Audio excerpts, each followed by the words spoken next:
Hello and welcome to URLACHERehab. My name is Kim and I'm a licensed practicing physical therapist in the state of Illinois. I'm in my 22nd year of practice now. I've practiced in areas of acute care, outpatient, and most recently home health.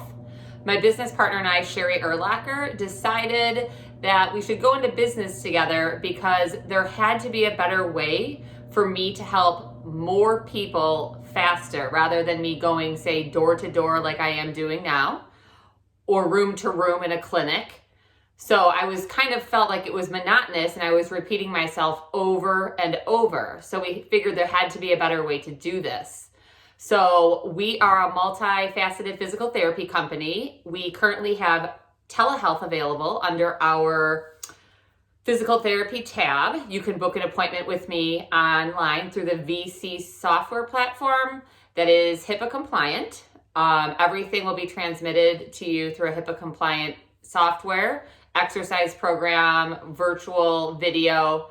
That's available now. We're opening up a small clinic in February, and we will be offering in-home visits for people that don't want to go into a clinic for whatever reason you have.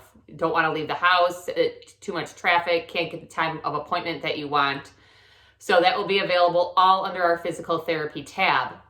But we will also offer webinars available online, many topics. Most of them will be female-centered.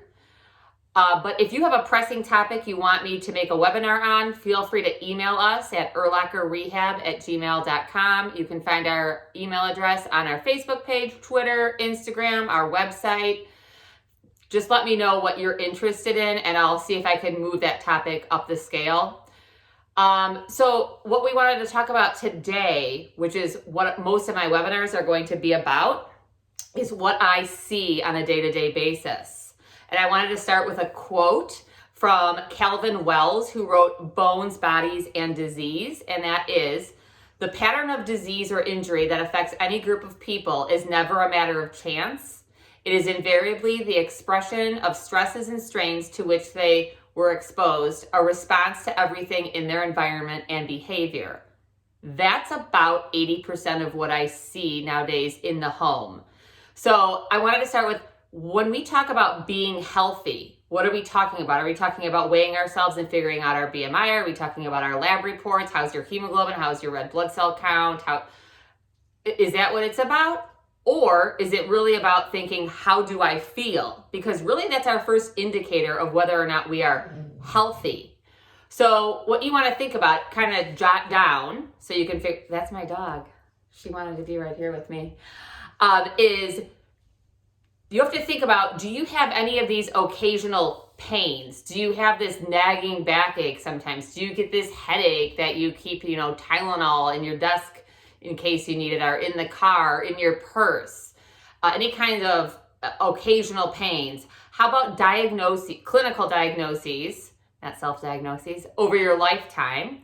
How about how many prescription medications do you take? How many over-the-counter medications do you take? How many surgeries have you had?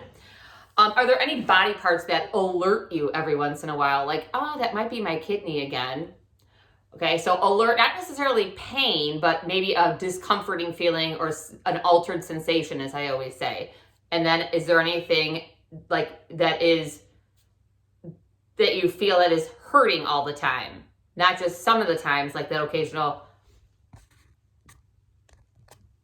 backache, or headache, but is there something that's always nagging you? It's always that right shoulder. It's always that left knee. So the other thing we want to think about is there something that you are afraid of in the future? Does one of your family members have something that you think you could potentially have that's genetic? Or did you smoke one pack a day for 47 years and you're worried about potentially lung cancer? So these are the things I want you to think about on what you consider healthy.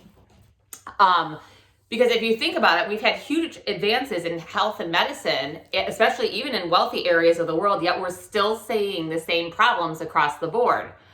And these are not your communicable diseases. Doctors nowadays aren't talking about, how many cases of measles did you have? In fact, when there is a case of measles, everybody finds out about it, right? Word spreads. You hear about it at Disney World. You hear about it at the airport.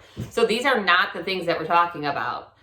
We're talking about diseases of lifestyle, things like coronary artery disease, diabetes, certain cancers, osteoarthritis, osteoporosis, obesity, hypertension, gout. These are all controllable. And if you think about it, our modern environments don't prevent us from adopting better, healthier behaviors.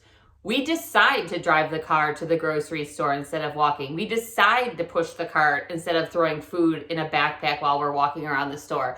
So nothing's really preventing us. We decide to come home from work and slouch on the couch to watch TV and not move.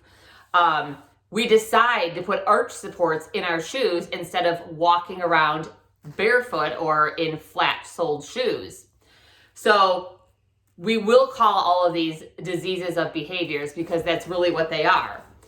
And the problem is the consequence of these behaviors is not immediate death. So we don't really think about them on a day-to-day basis, but they are cumulative. The other thing is a lot of times our work, our daily work, our jobs, our employment, we're either doing something that is too low stress, like pushing a pencil with the same hand at the same desk, sitting in the same way. She's really going at it all the time. Or we're doing something that's too heavy. Somebody's lifting boxes, somebody at the airport, somebody that works for FedEx, UPS, whatever it is. They're lifting boxes too heavy the same way all the time. So you have to look at that also.